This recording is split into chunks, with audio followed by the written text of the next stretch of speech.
If you don't believe Jesus rose from the dead, you have to find another explanation that fits the facts. Over the last 2 centuries, critics have proposed several conspiracy theories to explain away the empty tomb and the appearances of Jesus. But do any of them actually hold up under cross-examination? Today, we're putting the most popular theories to the test, using what's called abductive reasoning, finding the best explanation for all the data. First up is the swoon theory. This suggests that Jesus didn't actually die, he just fainted, woke up in the tomb, and escaped. But as we saw in our first video, Roman crucifixion was a professional death sentence.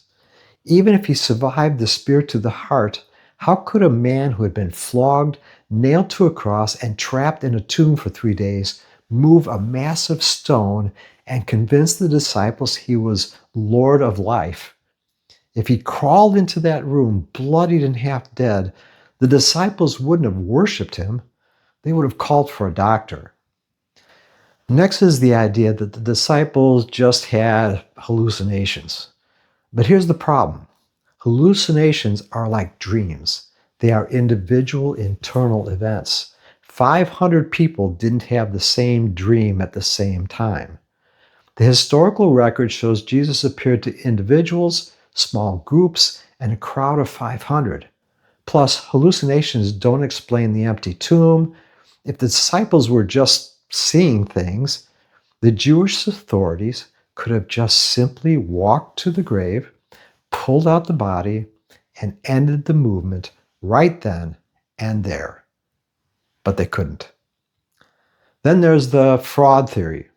The idea that the disciples stole the body and lied. This is the oldest theory in the book, and it fails even the sincerity test. People will die for a lie they believe is true, but they don't die for a lie they know is a lie. Why would 11 men endure torture, exile, and gruesome executions for a hoax they committed themselves? You don't give your life for something you know to be made up.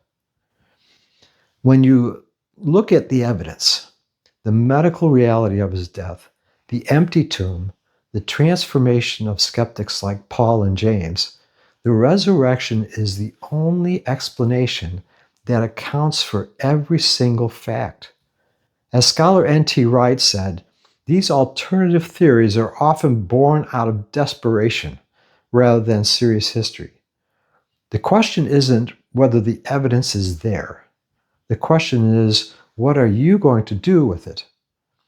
Thanks for joining me for this series. If this has helped you understand the case for the Bible, hit that like button and share this with someone who is asking these tough questions. I'll see you in the next video.